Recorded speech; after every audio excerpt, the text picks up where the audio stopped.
People of the Fountain has the rare privilege of hosting the Senior Special Assistant to the Ekiti State Government on Diaspora Affairs, Mr. Femi Odere.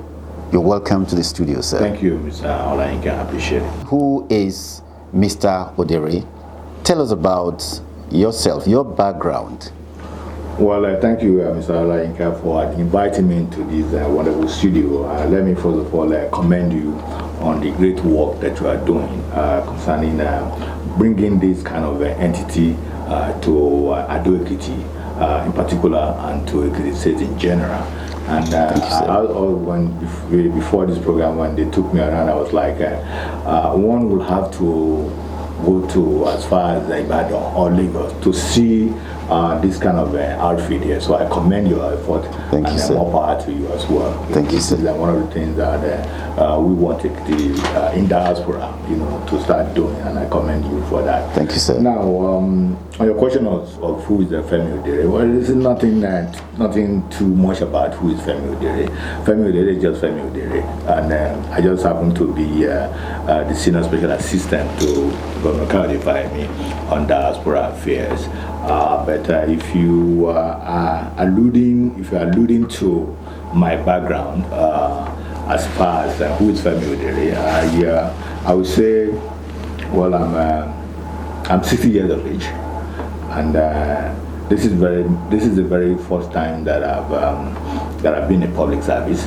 I've pretty much been in the private sector all my life. I went to school outside of Nigeria, specifically in the United States, and that's our point of connection with His Excellency, Dr. Femi.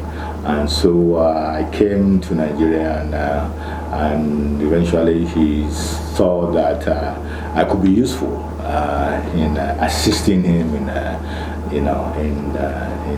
taking Ekiti to the next level in terms of governance. And he gave me this appointment at his SSA on Diaspora Affairs, which I'm very, very grateful for. And I'm also passionate about trying to do my little bit. So that's pretty much what I can say as who's Mr. Femi, unless you have any other specific. Right. Yes, I think the viewers want to know about your career before now. Okay. Yeah. Actually, incidentally, I've been in the media all my life too. Yes, let's say all my life. Even though I did not study journalism as a course, economics is my background in the undergraduate, and political science as well. But I've just been having, this. I've been having flair, and if you can actually call it talent too. As far as journalism is concerned, when I was in college in the United States, I was a columnist of the university's newspaper, because I went to school in Illinois State University in Bloomington, in the state of Illinois.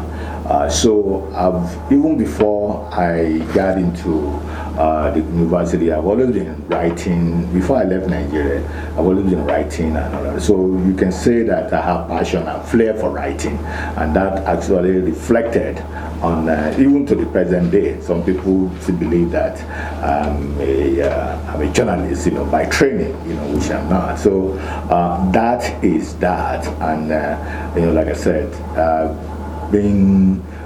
been trying to expose whatever little talent God gives me, in whatever way I can, to assist our humanity, so to speak. If that's will answer the question. Yeah, I'm aware you also do a presentation on radio in Ekiti State. Yeah. Well, I do too. That's actually is an addition to my having flair for anything, journalistic, anything communication and all of that. Well, you are okay, call my delay, And actually, if I have to tell you a little bit about how that radio, program came in, when His Excellency won the election. And one day I went to him. I said, "Well, we've fought the war now. What do we do? Because I was getting bored. About what next to do." And he said, "Well, you can that was around the time that the presidential election was kicking in, if you could recall. And he said, well, you can just come to Ekiti and start giving the people the accomplishments of President Muhammadu Buhari during the first time and all of that. And that was how I started. And I started by calling it 2019 Talking Point. So that means I was pretty much based my radio program on the accomplishment of the president.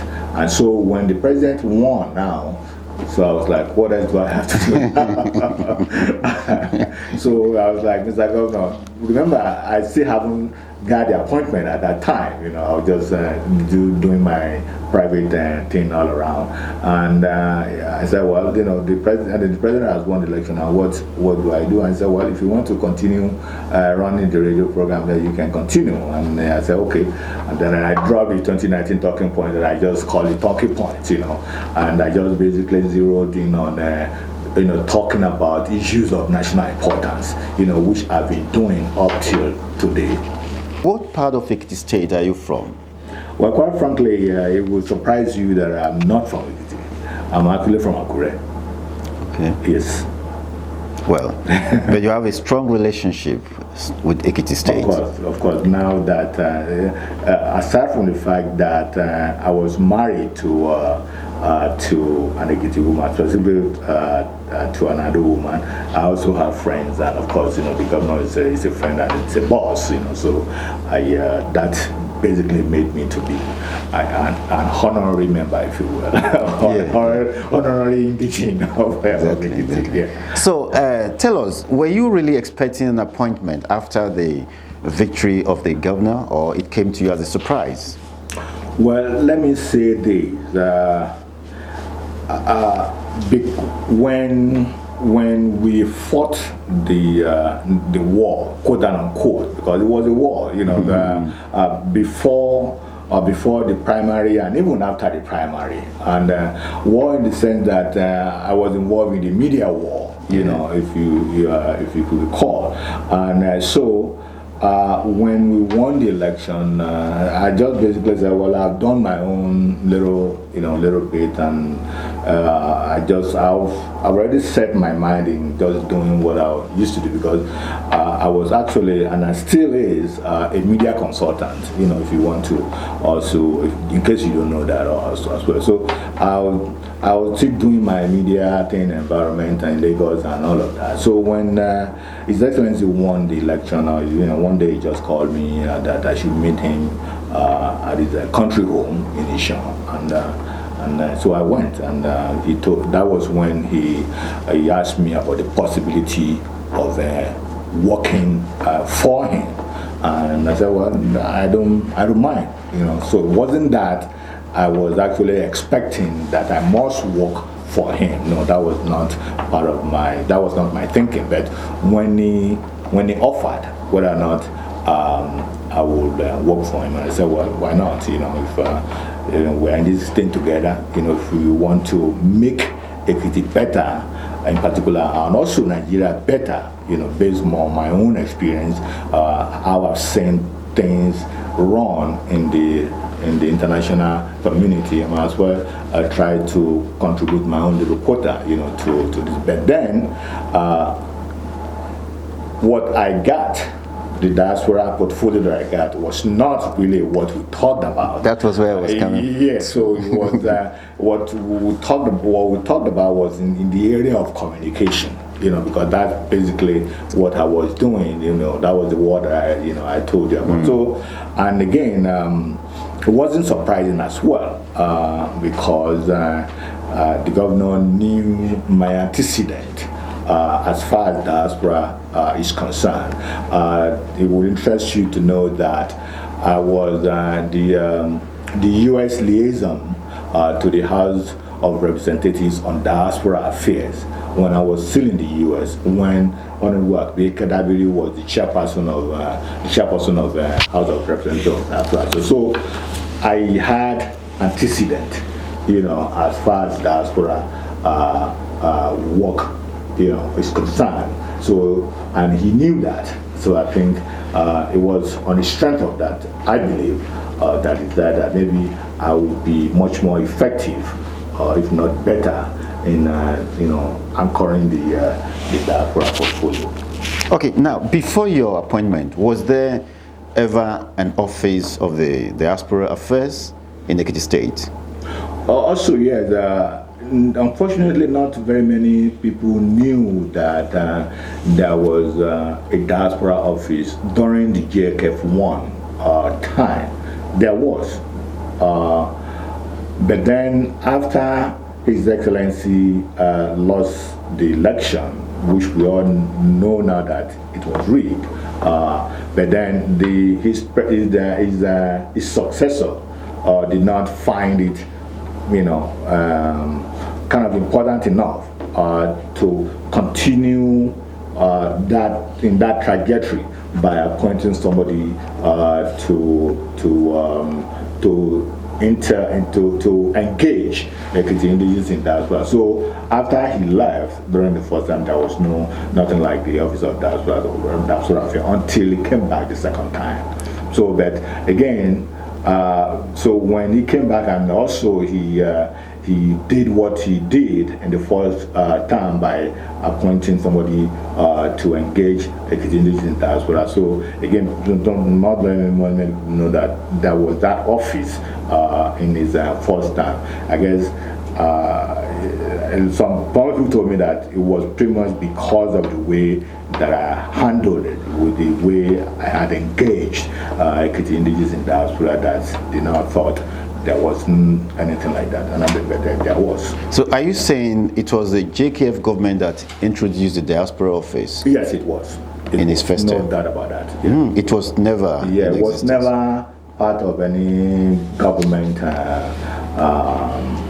how do I say it, agenda, for lack of a better word, to actually have an office that was solely dedicated to Diaspora Affairs. So in a way, there was nothing much on the ground when you took over that office? Yes, you can say that. There was absolutely nothing much on the ground. And I was surprised that there was nothing on the ground for me to piggyback, on. Despite the fact that the office was inexistent in his first term. But then I wasn't surprised either, because I was prepared for this office, even though it was announced. It was something that I got, based on